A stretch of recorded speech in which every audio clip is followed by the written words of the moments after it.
নমস্কার বন্ধুরা, welcome back to our channel. আজ 11 ফেব্রুয়ারি দ্য হিন্দু নিউজ পেপার এর ফার্স্ট এডিটোরিয়াল আমরা পড়ব। তো দেখুন, এই এডিটোরিয়ালটিতে নিউ স্টার্ট ট্রিটি এর বিষয়ে আলোচনা করা হয়েছে। তাই এডিটোরিয়ালটি বুঝতে হলে সবার প্রথমে আমাদের নিউ স্টার্ট ট্রিটি কি সেটা জানতে হবে, আর এই নিউ স্টার্ট ট্রিটিকে বুঝতে হলে আমাদের একটি গল্প জানতে হবে। তাই সবার প্রথমে আমি আপনাদের সেই গল্পটি শোনাবো, তারপরে আমরা এডিটোরিয়ালটি পড়ব। তো দেখুন, যখন আমাদের দ্বিতীয় বিশ্বযুদ্ধ শেষ হয় তখন আমাদের পুরো বিশ্বে পুরো দুনিয়াতে একটি যুগের সূচনা হয়, যার নাম হচ্ছে নিউক্লিয়ার যুগ বা নিউক্লিয়ার এজ বলতে পারেন। তো বিষয়টা কি, আমরা জানি দ্বিতীয় বিশ্বযুদ্ধ কখন শেষ হয়। দ্বিতীয় বিশ্বযুদ্ধ শেষ হয় 1945 সালে। কেন শেষ হয়? যখন জাপান সারেন্ডার করে। আর জাপান কেন সারেন্ডার করে? জাপান সারেন্ডার করে তখনই যখন 6 তারিখ আর 9 তারিখ হিরোশিমা এবং নাগাসাকিতে কি হয়, পরমাণু বোমা অ্যাটম বম বা নিউক্লিয়ার উইপন্স কি করা হয়, ফাটানো হয়। কোথায়? জাপানে পরমাণু বোমা আমেরিকা প্রয়োগ করে। তাহলে যখন জাপানে পরমাণু বোমা প্রয়োগ করে বা জাপানে পরমাণু বোমা অ্যাটাক করে আমেরিকা, তারপর থেকেই পুরো দুনিয়াতে শুরু হয়ে যায় নিউক্লিয়ার এজ বা পরমাণু যুগের। বুঝতে পারছেন? তো পরমাণু যুগের আর নিউক্লিয়ার বম বা পারমাণবিক বোমা এত শক্তিশালী ছিল বা এত এর প্রভাব ছিল, সেটা আপনারা সবাই জানেন। তো সেটা দেখে সবাই কি হলো, ইউএসকে সব থেকে বেশি পাওয়ারফুল মেনে নিল। কারণ পরমাণু বোমা সেই সময় 1945 সময় শুধুমাত্র আমেরিকার কাছেই ছিল। বুঝতে পারছেন? এখন যদি কেউ সবার থেকে শক্তিশালী নিজেকে মনে করে, তো দুনিয়াতে সবাই কম্পিটিশনে বেঁচে আছে, তাই না? যখন আমেরিকা নিজেকে কম্পিটিশনে এগিয়ে নিল অস্ত্রশস্ত্রের বিষয়ে, আর্মসের বিষয়ে, তখন আমেরিকার যে বড় প্রতিদ্বন্দ্বী সেই সময়, যখন দ্বিতীয় বিশ্বযুদ্ধ শেষ হয় তখন পুরো দুনিয়ার দুটো সুপার পাওয়ার পুরো দুনিয়াতে দুটো সুপার পাওয়ার ছিল, দুটো শক্তিশালী দেশ ছিল। একটা হচ্ছে আমেরিকা ইউএসএ, আর একটা ছিল ইউএসএসআর, যাকে আমরা রাশিয়া বলে জানি। বুঝতে পারছেন? তো তখন এরা কি বলবো, ইউএসএসআর অনেক বড় ছিল। যাই হোক, সেই ডিটেলসে আমি যাচ্ছি না। তো দুটো সুপার পাওয়ার। তো যখন আমেরিকার কাছে পরমাণু বোমা চলে এলো 1945-এ, রাশিয়া তখন নিজেকে অনেক দুর্বল মনে করলো, কারণ রাশিয়ার কাছে পরমাণু বোমা নেই। তাই রাশিয়াও নিজের পরমাণু বোমা, অ্যাকচুয়ালি রাশিয়া বলাটা ভুল হবে, কারণ তখন রাশিয়া নাম ছিল না, তার নাম ছিল ইউএসএসআর। তো ইউএসএসআর কি করলো, সেও পরমাণু বোমা বানানোর চেষ্টা করলো। বুঝতে পারছেন? তো তাহলে পরমাণু বোমা কিন্তু খুবই খারাপ একটা বোমা। তো যাই হোক, আমেরিকা বানিয়েছে রাশিয়াও বানাতে চাইছে। তখন শুরু হলো পুরো দুনিয়াতে কি, নিউক্লিয়ার প্রলিফারেশনের, নিউক্লিয়ার প্রলিফারেশন। বুঝতে পারছেন? নিউক্লিয়ার প্রলিফারেশন মানে কি, বিস্তার। আর নিউক্লিয়ার মানে কি, পারমাণবিক। তাহলে পারমাণবিক অস্ত্রের শস্ত্রের বা পারমাণবিক বোমার বিস্তার শুরু হয়ে গেল। কিভাবে শুরু হলো? প্রথমে আমেরিকা বানালো পরমাণু বোমা, তারপরে বানালো কে? তারপরে বানালো রাশিয়া। বুঝতে পারছেন? রাশিয়া বানিয়ে নিল 1949-এ। এরপরে রাশিয়ার দেখাদেখি বানিয়ে নিল ইংল্যান্ডের পরে ফ্রান্সের পরে চায়না। বুঝতে পারছেন? এইভাবে টোটাল 5টি দেশের কাছে কি হয়ে গেল, পারমাণবিক বোমা বা নিউক্লিয়ার উইপন্স চলে এলো। বুঝতে পারছেন? তো কত সাল অবধি? 1964 আস্তে আস্তে 1964 আস্তে আস্তে টোটাল 5টা দেশের কাছে কি হলো, পারমাণবিক বোমা চলে এলো। এখন পারমাণবিক বোমা মাথায় রাখবেন, পুরো এতদিন অবধি বানানোর পর থেকে শুধুমাত্র একবারই প্রয়োগ করা হয়েছিল, সেই 6 তারিখ আর 9 তারিখ, দুবার প্রয়োগ করা হয়েছিল, 6 তারিখ আর 9 তারিখ জাপানে। আর তারপর থেকে কিন্তু দুনিয়াতে এখনো পর্যন্ত আর পারমাণবিক বোমা প্রয়োগ করা হয়নি। কেন হয়নি? কারণ যখন জাপানে পারমাণবিক বোমা প্রয়োগ করা হয় বা ফাটানো হয়, তার যে খারাপ প্রভাব দেখার পরে আর কেউ চায় না যাতে ভবিষ্যতে কোনো জায়গাতে পরমাণু বোমা ফাটানো হয়। বুঝতে পারছেন? কিন্তু শক্তির ক্ষেত্রে কেউ পিছিয়ে থাকতে চায় না। যেহেতু আমেরিকা বানিয়েছে, তাই রাশিয়াও বানালো, ইউএসএসআরও বানালো। ইউএসএসআর বানিয়েছে ইউকে ইউনাইটেড কিংডমও বানালো, তারপরে ফ্রান্স, তারপরে চায়না। সবাই পারমাণু বোমা বা পারমাণবিক বোমা বানাতে চাইছে। তাহলে যদি কারো কাছে পরমাণু বোমা থাকে, তাহলে যুদ্ধ হলে সে প্রয়োগ করতে চাইবে, অবশ্যই চাইবে, কি না? তাই যাদের কাছে পরমাণু বোমা আছে কিংবা যাদের কাছে পরমাণু বোমা নেই, তারা অনেক টেনশনের মধ্যে পড়ে গেল যদি কেউ পরবর্তীকালে পরমাণু বোমা কারো উপরে অ্যাটাক করে তাহলে কি হবে, কি সমস্যা হবে, অনেক বড় সমস্যা হবে, পুরো দুনিয়াটাই শেষ হয়ে যাবে। তাই যাতে ভবিষ্যতে পরমাণু বোমা প্রয়োগ করা না হয় তাহলে কি করতে হবে, তাহলে পরমাণু বোমা বানানো বন্ধ করতে হবে। বুঝতে পারছেন ব্যাপারটা? তো পরমাণু বোমা বানানো বন্ধ করতে হবে মানে কি, মানে নিউক্লিয়ার প্রলিফারেশনকে আটকাতে হবে, মানে নিউক্লিয়ারের বিস্তারকে আটকাতে হবে, পরমাণু বোমার বিস্তারকে আটকাতে হবে। আর তার জন্য শুরু হয় নিউক্লিয়ার নন প্রলিফারেশন। বুঝতে পারছেন তো? তাহলে প্রথমে কি হলো, 1945 সালে পরমাণু বোমা বানালো আমেরিকা। এরপরে আমেরিকা শক্তিশালী দেখে তার বিরুদ্ধে ইউএসএসআর বানালো কি, পরমাণু বোমা 1949 সালে। এরপরে ধীরে ধীরে 1964 আস্তে আস্তে কি হলো, পুরো দুনিয়াতে টোটাল 5টি দেশের কাছে পরমাণু বোমা চলে এলো। যখন 5টি দেশের কাছে পরমাণু বোমা চলে এলো, আরেকটা ঘটনা ঘটে, আরেকটা ঘটনা 1962তে 1962 সালে কি হয় না, কিউবান মিসাইল ক্রাইসিস হয়েছিল। মানে এমন পরিস্থিতি তৈরি হয়েছিল কিউবাতে, হয়তো পারমাণবিক যুদ্ধ আরেকবার দেখা যেত। তো কিউবান মিসাইল ক্রাইসিস কি আপনারা সার্চ করবেন, মানে ইউটিউবে দেখতে পাবেন কিউবান মিসাইল ক্রাইসিস কি, হয়তো আমি ভবিষ্যতে কোনো ভিডিও বানিয়ে দেবো। তো যাই হোক, এমন পরিস্থিতি তৈরি হয়ে গেছিল যে হয়তো আরেকবার পারমাণবিক যুদ্ধ আমরা দেখতে পাবো, মানে পারমাণবিক যুদ্ধ দেখতে পাবো। একটা দেশ আরেকটা দেশের উপরে পরমাণু বোমা ফাটাবে, অপর দেশ আবার পরমাণু বোমা ফাটাবে, তাহলে কি দুনিয়াটা একটা সময় পরে শেষ হয়ে যাবে। তাই কি হলো 1962 এর পরেই না 1963তে একটা ট্রিটি বা অনেক কিছু নিয়ে আসা হয়, ট্রিটি নিয়ে আসা হয় যাতে পরমাণু বিস্তার না হয়। বুঝতে পারছেন তো? তো সেই বিষয়গুলো আমাদের পড়তে হবে। আর সেইখান থেকেই আমাদের এই যে আজকে আমরা পড়বো START, স্টার্ট, এই স্টার্টের সূচনা হয় কিভাবে। তো যাতে প্রলিফারেশন বন্ধ করা হয় 1957-এ কি করা হয়, একটা এজেন্সি তৈরি করা হয় যার নাম IAEA। বুঝতে পারছেন? IAEA তৈরি করা হয়, তার নাম কি, ইন্টারন্যাশনাল অ্যাটমিক এনার্জি এজেন্সি। এটা কি, মানে এর কাজ কি ছিল, এর কাজ ছিল এটা দেখা, আচ্ছা নিউক্লিয়ার এনার্জি অনেক কাজে লাগে, হ্যাঁ না, নিউক্লিয়ার এনার্জি পিসফুল কাজেও আমরা ব্যবহার করে থাকি, শুধুমাত্র যে বোমা বানানোর ক্ষেত্রে ব্যবহার করি তাই নয়। তো এই যে IAEA সংস্থা বানানো হলো, এজেন্সি, এর কাজ ছিল এটা দেখা যে কোনো দেশ নিউক্লিয়ার এনার্জি যারা ব্যবহার করছে তারা যেন পিসফুল পারপাসে নিউক্লিয়ার এনার্জি ব্যবহার করে, হ্যাঁ না, যাতে তাদের নিজস্ব মানে কি বলবো কাজের ক্ষেত্রে নিউক্লিয়ার এনার্জি ব্যবহার করে, ভালো কাজের ক্ষেত্রে নাকি খারাপ কাজের ক্ষেত্রে। বুঝতে পারছেন তো? তারা যাতে ভালো কাজের জন্য পিসফুল পারপাসে নিউক্লিয়ার এনার্জি ব্যবহার করে, তার জন্য এই সংস্থা বানানো হলো। এটা কি করবে, দেখাশোনা করবে। বুঝতে পারছেন তো? ধীরে ধীরে এটা বানানো হলো। তারপরে 1963-তে PTBT একটা ট্রিটি হয়, পার্শিয়াল টেস্ট ব্যান ট্রিটি। মানে এই ট্রিটিতে বলা হয় যে নিউক্লিয়ার উইপন্স যদি কেউ বানিয়ে দেয় তাহলে কি করব, তাহলে নিউক্লিয়ার উইপন্স বানালে তাকে তো টেস্ট করতে হবে, তাই না? টেস্ট না করলে সে জানতে পারবে কি করে যে আমি নিউক্লিয়ার উইপন্স বা পারমাণবিক বোমা বানিয়েছি বলে।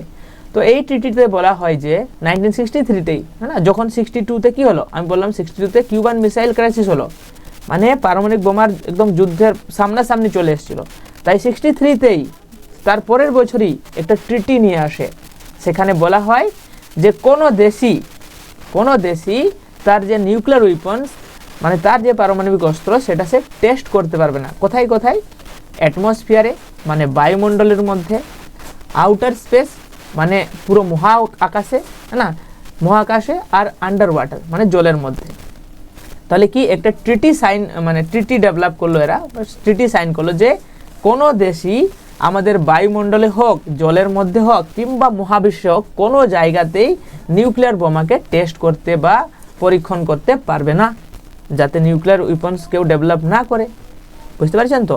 এটা করা হয় কখন করা হয়? 1963-তে। এগুলা ইন্টারন্যাশনাল রিলেশনে কিংবা পলিটিক্যাল সায়েন্সের যারা স্টুডেন্ট তাদের এক্সামে আসে, নেটের এক্সামে আসে, অনেক এক্সামে এসে থাকে। তো তাদের জন্য আমি ডিসকাস করে দিচ্ছি। যা হোক 1963-তে PTBT সাইন করা হয়েছিল, পার্শিয়াল টেস্ট ব্যান ট্রিটি, পার্শিয়ালভাবে ট্রিটি। একে পার্শিয়াল বলার কারণ কি, কেন পার্শিয়াল বলা হচ্ছে? কারণ এটা তো বললো বায়ুমণ্ডলে টেস্ট করতে পারবো না, জলের মধ্যে টেস্ট করতে পারবো না, মহাবিশ্বে টেস্ট করতে পারবো না, কিন্তু আমি তো মাটির মধ্যে টেস্ট করতে পারি, তাই না, ভূগর্ভে টেস্ট করতে পারি, এটার কথা তো বলেনি। মানে কমপ্লিটলি ব্যান করার কথা এখানে বলা হয়নি।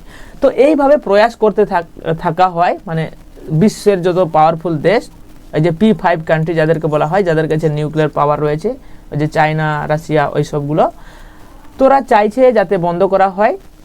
তাই তারা 1968-এ একটা ট্রিটি নিয়ে আসে, যার নাম হচ্ছে নিউক্লিয়ার নন প্রলিফারেশন ট্রিটি। নিউক্লিয়ার নন প্রলিফারেশন ট্রিটি, NPT, এটা অনেকবার এক্সামে আসে যে কবে সাইন হয়েছিল। তো মাথায় রাখবেন, এটা কিন্তু সাইন হয়েছিল 1968-এ, কিন্তু কেম ইনটু ফোর্স হয় 1970-তে, 1970 সালে এটা কার্যকর হয়। বুঝতে পারছেন, সাইন হয় 1968 সালে, কিন্তু কার্যকরী হয় 1970 সালে। আরেকটা বিষয় NPT থেকে কোশ্চেন আসে যে ইন্ডিয়া কি NPT সাইন করেছিল? মানে NPT যে ট্রিটি হয়েছিল, নিউক্লিয়ার নন প্রলিফারেশন ট্রিটি, এর মানে কি? যাতে নিউক্লিয়ার ওয়েপন্স বিস্তার না হয়। তাহলে NPT কি সাইন করেছিল ইন্ডিয়া? ইন্ডিয়া কিন্তু NPT সাইন করেনি, এটা মাথায় রাখবেন। বুঝতে পারছেন তো? আর NPT কি বলছিল? NPT এটা বলতে চাইছিল যে আজ পর্যন্ত যারা নিউক্লিয়ার ওয়েপন্স বানিয়ে ফেলেছে, মানে টোটাল পাঁচটা দেশ বানিয়ে ফেলেছিল, আমরা দেখলাম।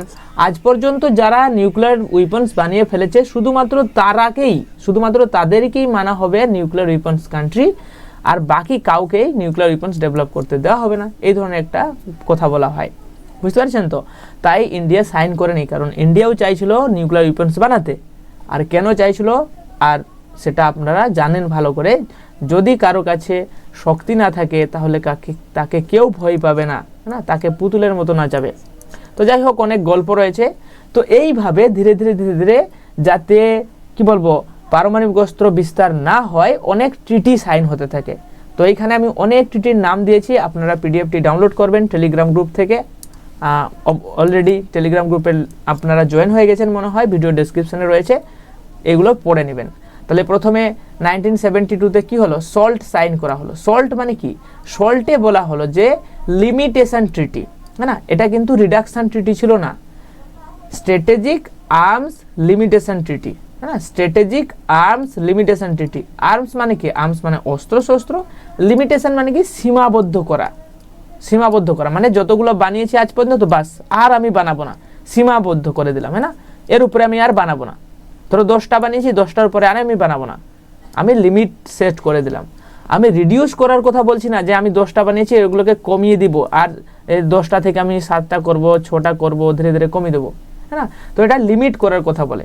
তো যাই হোক, এরকম অনেক ট্রিটি সাইন করা হয়, এগুলোর ডেট পরীক্ষায় আসে, কবে সল্ট 1 হয়েছিল, সল্ট 2 কবে হয়েছিল, সল্ট 2 কিন্তু কবে হয়েছিল, তারপরে স্টার্ট কবে হয়েছিল, স্টার্ট ট্রিটি 1991-এ হয়েছিল, এরপরে স্টার্ট 2 হয়, আর 2010 সালে চলে আসে আমাদের নিউ স্টার্ট ট্রিটি। বুঝতে পারছেন? নিউ স্টার্ট ট্রিটি, স্টার্ট মানে কি? স্ট্র্যাটেজিক আর্মস রিডাকশন ট্রিটি, মানে আর্মসকে, অস্ত্রশস্ত্রকে পুরো রিডাকশন করা হবে, রিডিউস করার কথা প্রথমবার বলা হয় স্টার্ট ট্রিটিতে। তো সেটা প্রথম স্টার্ট ট্রিটি আছে 1991-এ স্টার্ট 1, 1993-তে স্টার্ট 2, এরপরে নিউ স্টার্ট 2010 সালে শুরু হয়। এরপরে কি হলো, এই যে নিউ স্টার্ট ট্রিটি সাইন করা হয়েছিল, সেটা 2026 সালে কি হলো, শেষ হয়ে গেল, হ্যাঁ না, তার মেয়াদ শেষ হলো। তারপরে এখন আর কেউ সেই স্টার্ট ট্রিটিকে মানতে চাইছে না। বুঝতে পারছেন তো? আর কেউ স্টার্ট মানে যে ট্রিটি হয়েছিল সেটাকে মানতে চাইছে না, যে এখন বলতে চাইছেন যে আমরা কেউ আর নিউক্লিয়ার ওয়েপন্স যে বিস্তার করব না, সেটা কিছু মানব না। কেন মানব না?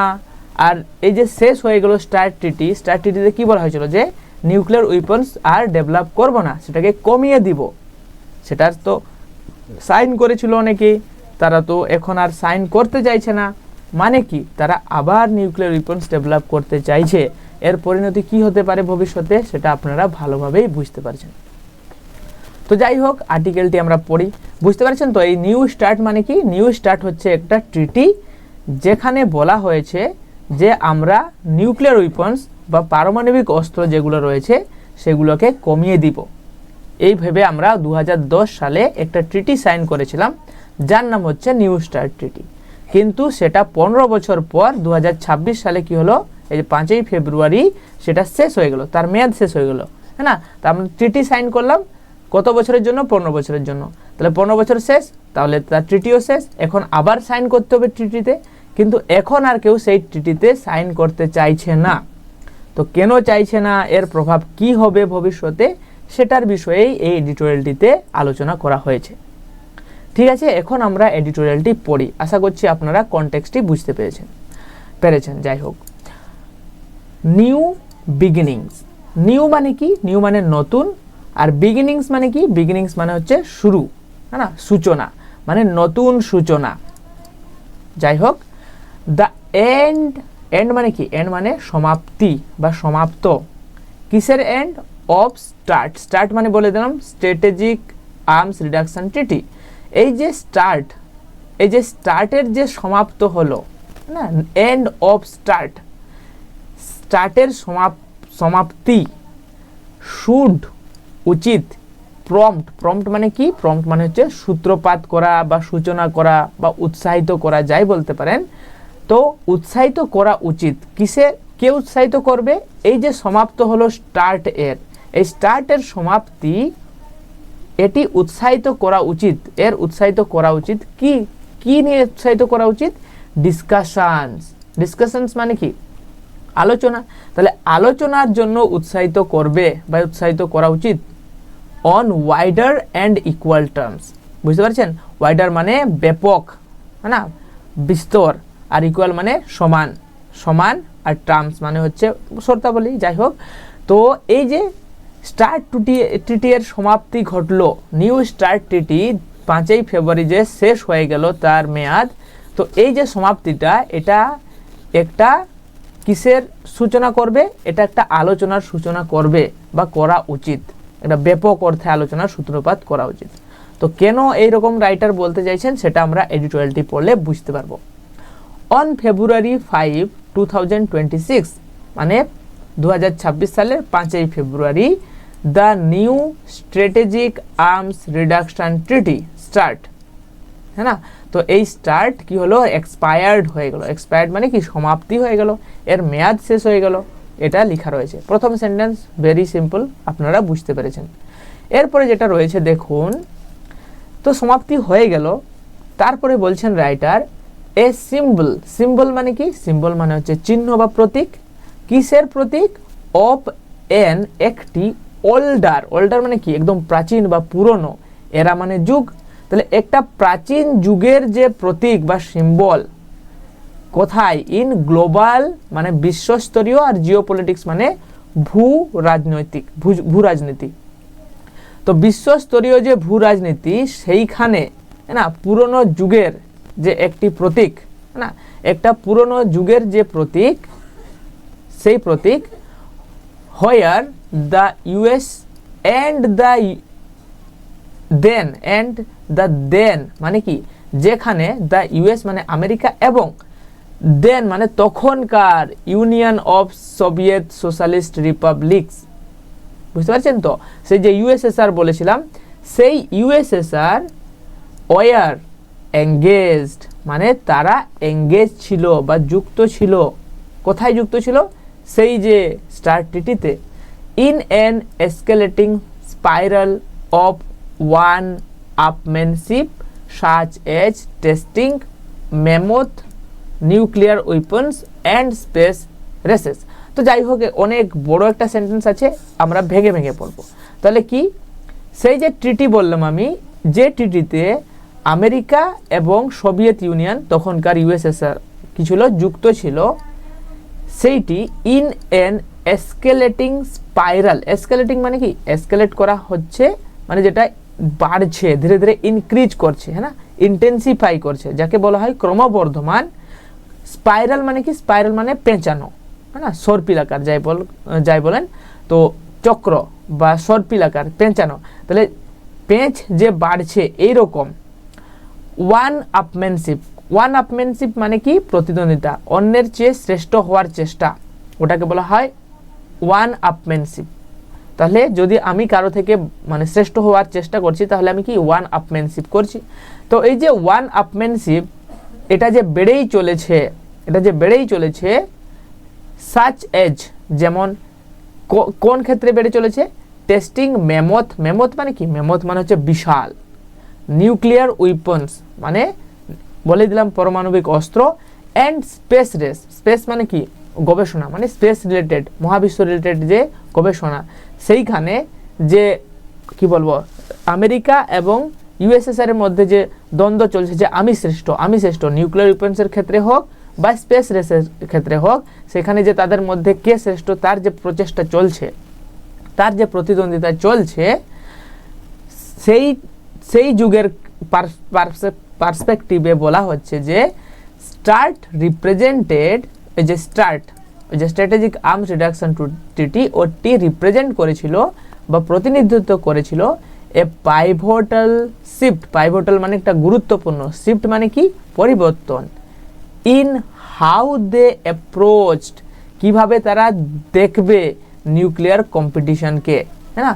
এই স্টার্ট ট্রিটিটা নিয়ে আসার ফলে কি হয়েছিল, তারা কিভাবে নিউক্লিয়ার কম্পিটিশনকে, যে আমি বেশি পারমাণবিক অস্ত্র বানাবো না সে বেশি বানাবে, না আমি আগে না সে আগে, তাকে কিভাবে তারা দেখবে, সেইটার জন্য স্টার্ট একটা গুরুত্বপূর্ণ পরিবর্তন নিয়ে এসেছিল। From unlimited accumulation towards negotiated reduction, তাহলে কোথা থেকে আনলিমিটেড অ্যাকুমুলেশন, আনলিমিটেড মানে কি অসীম, যত খুশি, অ্যাকুমুলেশন মানে কি, অ্যাকুমুলেশন মানে সংগ্রহ করা, আনলিমিটেড অ্যাকুমুলেশন থেকে নেগোসিয়েটেড রিডাকশন, নেগোসিয়েটেড মানে আলোচনা, হ্যাঁ না, আলোচনা, রিডাকশন মানে কমিয়ে দেওয়া বা হ্রাস করা। সেন্টেন্সটি বুঝতে পারলেন, অনেক ডিফিকাল্ট মনে হলেও কিন্তু ডিফিকাল্ট না। এখানে বলতে চাইছেন সেই যে একটা গোল্ডেন এরা ছিল, সরি ওল্ডার এরা ছিল, ওল্ডার মানে প্রাচীন যুগ ছিল, হ্যাঁ না, গ্লোবাল জিওপলিটিক্সের, সেই যুগে কি হচ্ছিল, যেখানে আমেরিকা এবং ইউএসএসআর কি করেছিল, সাইন করেছিল, একে অপরের সাথে এঙ্গেজ হচ্ছিল। কিসে এঙ্গেজ হচ্ছিল, এঙ্গেজ মানে জড়িত হচ্ছিল একটা ওয়ান আপম্যানশিপে। ওয়ান আপম্যানশিপ মানে কি, যে কে শ্রেষ্ঠ কোন ক্ষেত্রে, যে নিউক্লিয়ার উইপন্সের ক্ষেত্রে এবং স্পেস রেসের ক্ষেত্রে, কে আগে স্পেস টেকনোলজিতে আগে যাবে, কে নিউক্লিয়ার টেকনোলজিতে আগে যাবে। এই যে একটা যুগ ছিল, এই যুগের মধ্যেও স্টার্ট ট্রিটি যখন সাইন হলো, এই স্টার্ট ট্রিটি কি করলো, সেই যে চিন্তা ভাবনাতে পরিবর্তন নিয়ে এলো, বুঝতে পারছেন, সেখানে পরিবর্তন নিয়ে এলো। আর বলা হলো যে আনলিমিটেড অস্ত্রশস্ত্র অ্যাকুমুলেশনের পরিবর্তে একটু রিডাকশন করার কথা বলা হলো স্টার্ট ট্রিটিতে। আশা করছি কনটেক্সট বুঝতে পেরেছেন। এরপরে কি রয়েছে দেখুন, ইট এমার্জ হওয়া মানে কোনো কিছু বাড়া, হ্যাঁ না, বা বাড়তে থাকা, বা এসেছিল বা প্রতিষ্ঠা করেছিল। ইট এমার্জড, এটি উঠে এসেছিল বলতে পারেন। কোথা থেকে, এই যে স্টার্ট ট্রিটিটি উঠে এসেছিল কোথা থেকে, ডিকেডস অফ আর্মস কন্ট্রোল এফোর্টস। ডিকেডস মানে কি দশকের পর দশক, হ্যাঁ না, 1 দশক 2 দশক, হ্যাঁ না, কিসের আর্মস মানে কি অস্ত্রশস্ত্র, কন্ট্রোল মানে নিয়ন্ত্রণ, এফোর্টস মানে প্রচেষ্টা। তাহলে যে অস্ত্রশস্ত্র নিয়ন্ত্রণের যে প্রচেষ্টা, তার যে ডিকেডস দশকের পর দশক ধরে যে আমি প্রচেষ্টা করছি, এবং অল্টার্ড মানে পরিবর্তন, the trajectory of the cold Wars final years. বুঝতে পারছেন, তাহলে এই যে স্টার্ট ট্রিটিটি এটি উঠে এসেছিল দশকের পর দশক আর্মস কন্ট্রোল বা অস্ত্রশস্ত্র নিয়ন্ত্রণের প্রচেষ্টা থেকে, এবং এটি চেঞ্জ করে দিয়েছিল, অল্টার্ড মানে পরিবর্তন করেছিল। এই যে স্টার্ট ট্রিটিটি অল্টার করে দিয়েছিল, পরিবর্তন করে দিয়েছিল ট্র্যাজেক্টরি মানে কি পথ, গতিপথ বা রাস্তা যাই বলতে পারেন। কিসের রাস্তাকে, the cold Wars final years, শান্তি যুদ্ধের শেষের বছরগুলোকে, না শেষের দিকের বছরগুলোকে। তো শান্তি যুদ্ধ কি আপনারা সবাই জানেন, তাই আমি বললাম না। যে যখন দ্বিতীয় বিশ্বযুদ্ধ শেষ হয় 1945 সালের পর, মনে করা হয় অনেক বইয়ে 1950 লেখা থাকে, আর অনেক বইয়ে বলা হয় 1945-এর পর থেকে, মানে দ্বিতীয় বিশ্বযুদ্ধ শেষ হওয়ার পর থেকে 1-2 বছর পর থেকেই ঠান্ডা যুদ্ধ শুরু হয়ে যায়। মানে ডাইরেক্ট আমেরিকা এবং রাশিয়া বা ইউএসএসআর একে অপরের সাথে যুদ্ধ করে না, কিন্তু তাদের মধ্যে একটা যুদ্ধ মতো পরিস্থিতি থাকে সব সময়, ওটাই কোল্ড ওয়ার। তো যাই হোক, সেই কোল্ড ওয়ার শেষ হয় কখন, 1991-এ যখন মানে ইউএসএসআর কোলাপস হয়ে যায়, ইউএসএসআর পতন ঘটে, ইউএসএসআর ভেঙে যায়, বুঝতে পারছেন তো। এরপরে শুধু রাশিয়া থাকে আর অনেক দেশ সেখান থেকে ভাগ হয়ে যায়। তো কোল্ড ওয়ার যে এই শেষের বছরগুলোর মানে 1980s সময়গুলোতে কি হয়, এই যে স্টার্ট ট্রিটি পরিবর্তন নিয়ে এসেছিল। তো যাই হোক, দ্য নিউক্লিয়ার আর্মস রেস মানে কি, নিউক্লিয়ার যে পারমাণবিক যে অস্ত্রের যে রেস মানে দৌড় প্রতিযোগিতা, যেটি ডমিনেটেড দ্য কোল্ড ওয়ার, যেটি সেই মানে শান্তি যুদ্ধ বা ঠান্ডা যুদ্ধের সময় ডমিনেট করছিল, বা কি বলবো ডমিনেট করা মানে এখানে লিখে দেবো আধিপত্য বিস্তার করেছিল, সেইটা শো মানে দেখালো বা দেখিয়েছিল কি, বোথ সুপার পাওয়ার, বোথ মানে দুটো সুপার পাওয়ার মানে কি আমেরিকা রাশিয়া, তখন ইউএসএসআর, তাদেরকে দেখালো অ্যাকুমুলেট ম্যাসিভ আর্সেনালস। অ্যাকুমুলেট করা মানে কি সংগ্রহ করা, না এক জায়গায় গ্যাদার করা, ম্যাসিভ মানে অনেক, আর আর্সেনাল মানে অস্ত্র, বুঝতে পারছেন তো। তাহলে এই যে নিউক্লিয়ার আর্মস রেস, যেখানে সবাই মানে আমেরিকা হোক ইউএসএসআর হোক অস্ত্র বাড়ানোর চেষ্টা করছে, সেই আর্মস রেস কি করেছিল, ডমিনেট করেছিল কোল্ড ওয়ারের সময়। যেটা ডমিনেট করেছিল সেই রেসটা দেখিয়েছিল যে অনেক পরিমাণ অস্ত্র দুটি সুপার পাওয়ারই কি করছে, সংগ্রহ করছে। বাই দ্য 1980s 1980 দশক আস্তে হ্যাঁ না, বাই দ্য 1980s মানে কি 1980 দশক আস্তে দে মানে কি আমেরিকা এবং ইউএসএসআর তারাই দুজনই ইচ পজেস মানে কি অন করা, নিজে মানে অর্জন করা, তারা অন করে নিয়েছিল বা তারা অ্যাকোয়ার করে নিয়েছিল ওভার 10,000 স্ট্র্যাটেজিক নিউক্লিয়ার ওয়ারহেডস। তাহলে কি 10,000-এরও বেশি স্ট্র্যাটেজিক নিউক্লিয়ার ওয়ারহেডস তারা অ্যাকোয়ার করে নিয়েছিল, বুঝতে পারছেন। 1980 আস্তে 80 দশক। The US with a lopsided advantage. তাহলে দ্য ইউএস মানে কি আমেরিকা, উইথ এ লপসাইডেড মানে কি লপসাইডেড মানে একতরফা বা আনইকুয়াল বলতে পারেন, মানে কারণ সে আগে থেকেই বানাচ্ছিল, তাই মানে আনইকুয়াল বা একতরফা অ্যাডভান্টেজ মানে সুযোগ সুবিধা, অ্যাডভান্টেজ মানে সুবিধা। তাহলে আমেরিকা অনেক সুবিধা ভোগ করেছিল, তাই আমেরিকা এগিয়ে ছিল বলতে পারেন। Earlier arms control measures, earlier মানে আগের যে অস্ত্রশস্ত্র নিয়ন্ত্রণের যে মেজার্স বা ব্যবস্থা বা পদক্ষেপ নেওয়া হতো, যেমন ধরো স্ট্র্যাটেজিক আর্মস লিমিটেশন টক, যেটা হচ্ছে সল্ট না, SALT সল্ট, ওই যে পড়ছিলাম। তো সল্ট 1970-এর দশকে তারা প্রচেষ্টা করেছিল, কিসের প্রচেষ্টা করেছিল, to limit the growth of these arsenals. তাহলে এই যে স্ট্র্যাটেজিক নিউক্লিয়ার ওয়ারহেডস বা স্ট্র্যাটেজিক নিউক্লিয়ার ওয়ারহেডস যে বানানো হচ্ছে, সেগুলোকে লিমিট করার চেষ্টা করেছিল, না স্টার্ট লিমিটেশন টক, তাই না। তো লিমিট করার চেষ্টা করেছিল, but war focused on keeping numbers. তারা ফোকাস করেছিল বা জোর দিয়েছিল কোথায়, কেপিং মানে কি, কেপিং মানে হচ্ছে কমানো, বুঝতে পারছেন, এখানে লিখে থাকবে কোথাও একটা, হ্যাঁ কেপিং মানে ঊর্ধ্বসীমা নির্ধারণ, কমানো না, ঊর্ধ্বসীমা নির্ধারণ মানে কত পর্যন্ত তারা বানাতে পারবে ওয়ারহেডস। তো কেপিং নাম্বারস মানে ঊর্ধ্বসীমা নির্ধারণ করেছিল, রেদার দেন রিডিউসিং দেম, তাদেরকে কমানোর পরিবর্তে, বুঝতে পারছেন। তো মোটামুটি ট্রিটিগুলোর বিষয়ে আলোচনা করা হচ্ছে। যে স্টার্ট ট্রিটি হওয়ার আগে, স্টার্ট ট্রিটি হয়েছিল 1991-এ ফার্স্ট। এই স্টার্ট ট্রিটি হওয়ার আগে যতগুলো ট্রিটি ছিল, তারা আর্মস রেসকে নিয়ন্ত্রণ করার চেষ্টা করছিল, তাকে একটা সীমা নির্ধারণ করার চেষ্টা করছিল, কেপিং নাম্বারস করার চেষ্টা করছিল যে এতগুলো ওয়ারহেডস থাকবে, কিন্তু তারা কেউ কমানোর কথা বলেনি যে আর্মস মানে নিউক্লিয়ার ওয়েপন্সকে কমাতে হবে। তো পরবর্তীকালে যখন স্টার্ট 1 আসে না, স্টার্ট 1 নেগোসিয়েশনস বিগেন ইন 1982। তাহলে নেগোসিয়েশন মানে কি, নেগোসিয়েশন মানে হচ্ছে আলোচনা, ডিসকাশন, হ্যাঁ না। তো এই স্টার্ট 1-এর জন্য মানে রিডাকশন করা হবে নিউক্লিয়ার ওয়েপন্স, বা কমিয়ে দেওয়া হবে বা হ্রাস করা হবে, তার জন্য আলোচনা 1982 সালে শুরু হয়, অ্যান্ড প্রুভড কমপ্লেক্স। এবং এই যে কমানো হবে, এইখানেই কিন্তু কমপ্লেক্সিটি তৈরি হয় বা জটিলতা তৈরি হয়। কেন জটিলতা হয়, কেউ কি চাইবে তার ওয়ারহেডস কমিয়ে দিতে, কেউ কি নিজের অস্ত্র কমাতে চাইবে না, সে বেশি পরিমাণ পাওয়ারফুল হতে চাইবে। তাই এখানে একটা জটিলতা তৈরি হয়। তো স্টার্ট ট্রিটি 1982 সালে সাইনই হয়নি। The treaty was not signed, ওই জন্য কি হয়, কেউ যদি বলে অস্ত্র কমিয়ে দেবে, কেউ কমাতে চাইবে, তাই ট্রিটিটা সাইনই হয়নি। কবে সাইন হলো? 1991-এ, আনটিল জুলাই 1991। তাহলে জুলাই 1991-এ গিয়ে সাইন হলো। কেন? তখন হয় ইউএসএসআর ভেঙে যায়। Just months before the Soviet unions collapse মানে পতন বা ভেঙে যাওয়া, যাই হোক। তো যখন সোভিয়েত ইউনিয়ন পতন হলো সেই সময় সাইন হলো স্টার্ট ওয়ান ট্রিটির, যে ঠিক আছে তাহলে, আর রাশিয়া বলছে ঠিক আছে অস্ত্র কমানো হবে।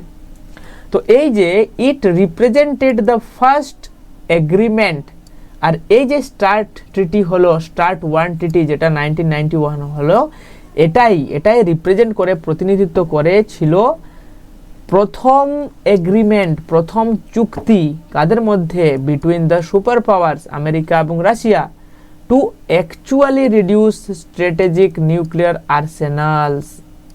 তাহলে অ্যাকচুয়ালি বাস্তবে রিডিউস করা মানে কমিয়ে দেওয়া বা হ্রাস করা স্ট্র্যাটেজিক নিউক্লিয়ার আর্সেনালস মানে অস্ত্রশস্ত্র, rather than merely limit their growth. বুঝতে পারছেন? তো 1991-এর আগে কি হচ্ছিল? 1991-এর আগে হচ্ছিল ট্রিটি হচ্ছিল, হ্যাঁ না, তখনও ট্রিটি হচ্ছিল, কিন্তু সেখানে আর্সেনালস বা অস্ত্রশস্ত্রকে কমানোর কথা বলা হয়নি, রিডিউস করার কথা বলা হয়নি। এটাই স্টার্ট ওয়ান ট্রিটিটাই হচ্ছে প্রথম ট্রিটি, না, দ্য ফার্স্ট এগ্রিমেন্ট, ফার্স্ট চুক্তি, যেটা দুটো সুপার পাওয়ারের মধ্যে নিউক্লিয়ার আর্সেনালসকে কমিয়ে দেওয়ার কথা বলা হয়। The treaty required each side, আর এই ট্রিটিতে বলা হয়েছিল যে প্রত্যেক সাইড মানে আমেরিকাও আর রাশিয়াও টু কাট মানে কমিয়ে দিবে স্ট্র্যাটেজিক ওয়ারহেডস, তাদের যে ওয়ারহেডস রয়েছে, টু 6000 মানে 6000 পর্যন্ত কমিয়ে দিবে, and reduce delivery systems proportionately, এবং ডেলিভারি সিস্টেম মানে ওই যে মিসাইল আছে, মানে ধরো নিউক্লিয়ার উইপন্স আছে, তাকে তো পাঠাতে হবে কোনো জায়গায়, যদি আমি অ্যাটাক করতে চাই তাহলে তাকে যে বয়ে নিয়ে যাবে সেটাই তো ডেলিভারি করবে। তো সেই যে ডেলিভারি সিস্টেমটা, সেই ডেলিভারি সিস্টেমগুলোকেও কমানোর কথা বলা হয় এই ট্রিটিতে। বুঝতে পারছেন?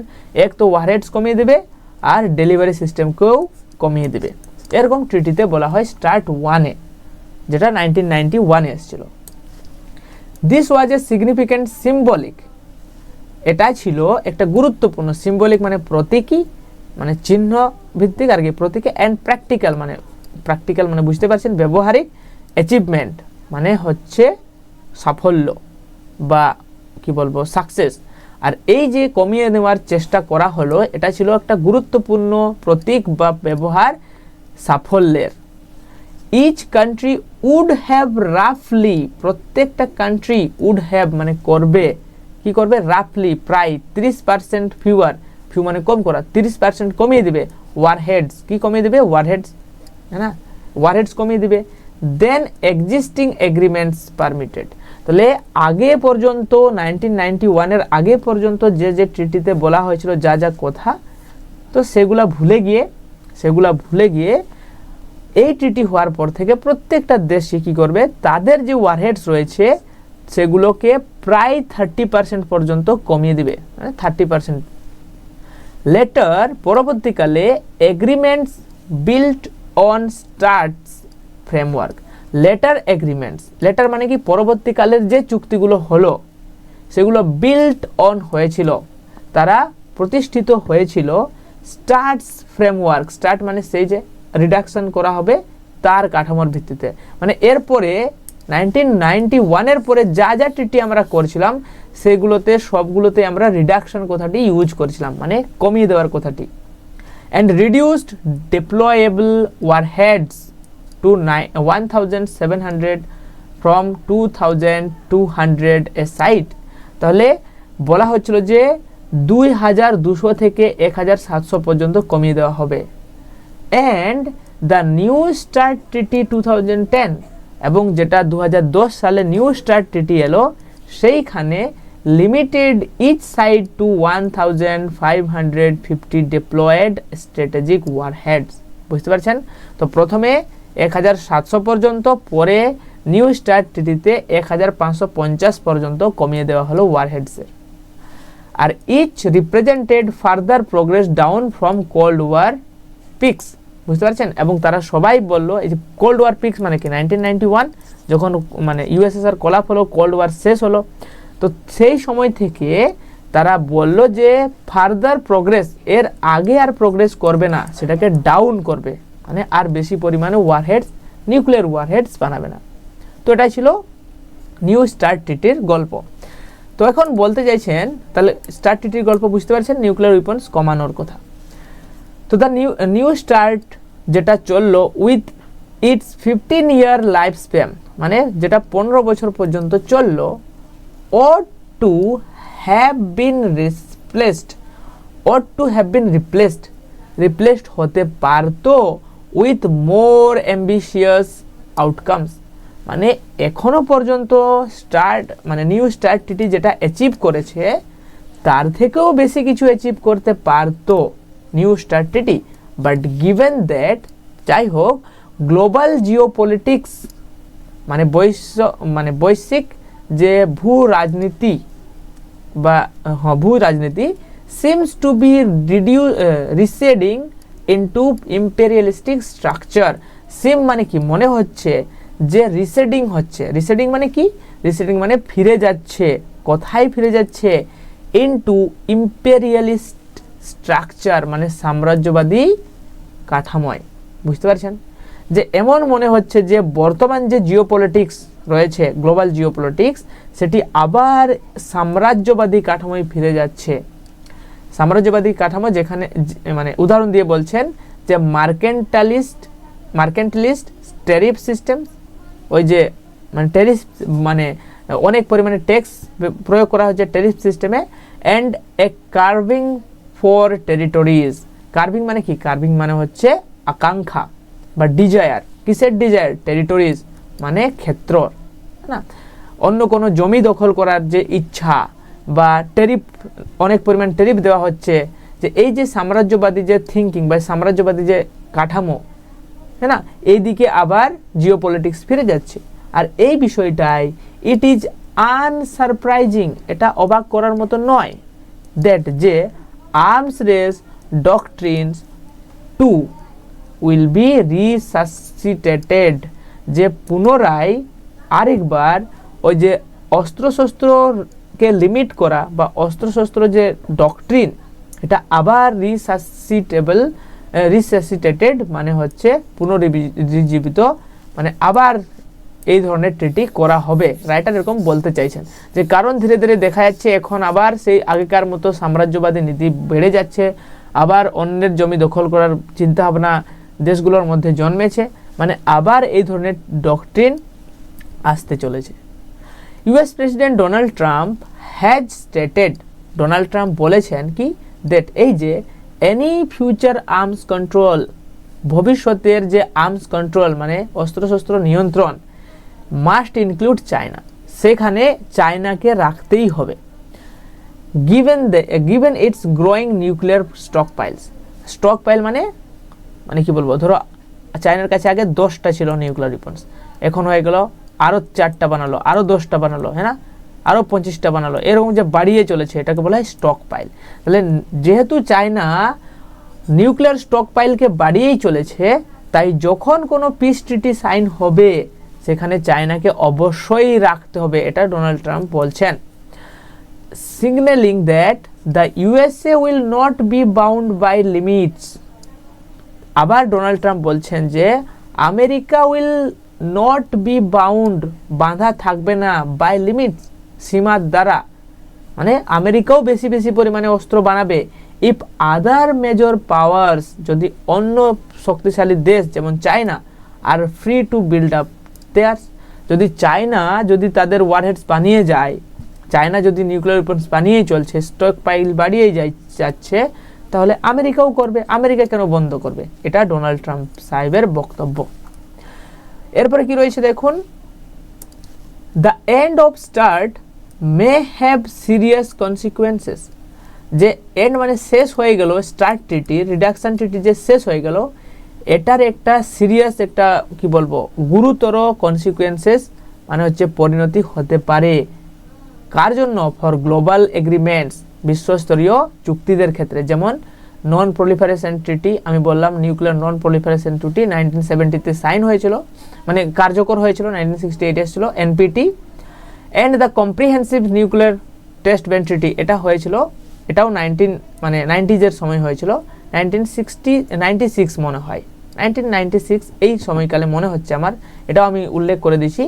তো সেই যে ট্রিটি আমরা সাইন করলাম, যে কম্প্রিহেন্সিভ টেস্ট ব্যান ট্রিটি, যে কোনো জায়গায় আমরা আর নিউক্লিয়ার ওয়েপন্স টেস্ট করতে পারবো না, এই ট্রিটিগুলোর উপরে প্রভাব ফেলতে পারে এই নিউ স্টার্ট ট্রিটি এর সমাপ্তি। দে আর বোথ, এই যে দুটো মানে ট্রিটির কথা বললাম, এরা বোথ দুটোই নোবেল, বুঝতে পারছেন? নোবেল মানে মহৎ, ইন থিওরি, থিওরির ক্ষেত্রে, তত্ত্বের ক্ষেত্রে এই দুটো মহৎ, বাট কিন্তু the first is discriminatory in the way it six to read the world of nuclear weapons. কিন্তু প্রথম যে ট্রিটির কথা বলছি, নন প্রলিফারেশন ট্রিটি, এটা অনেকটা ডিসক্রিমিনেটরি মানে কি? ডিসক্রিমিনেটরি বৈষম্যমূলক, কারণ ইন দ্য ওয়ে, একদিক থেকে, ইট সিক্স, এটা চাই, টু রিড মানে কি? রিড মানে মুক্ত করা, the world of nuclear weapons, है না? তাহলে নিউক্লিয়ার ওয়েপন্স মুক্ত করতে চাই। The end of START is an opportunity to restart discussion on more equal terms. আর এই যে স্টার্ট ট্রিটি এর সমাপ্তি হলো, এটা হচ্ছে একটা অপরচুনিটি, একটা সুযোগ, টু রিস্টার্ট করার জন্য, পুনরায় শুরু করার জন্য আলোচনার অন মোর ইকুয়াল টার্মস, আরও ইকুয়াল টার্মসের ক্ষেত্রে। বুঝতে পারছেন? এটাই ছিল আর্টিকেলটি। আশা করছি বুঝতে পেরেছেন। অনেক কিছু আলোচনা করেছি, হয়তো মাথার উপর দিয়ে গেছে, একটু সামারাইজ করে দিই তাহলে বুঝতে পারবেন।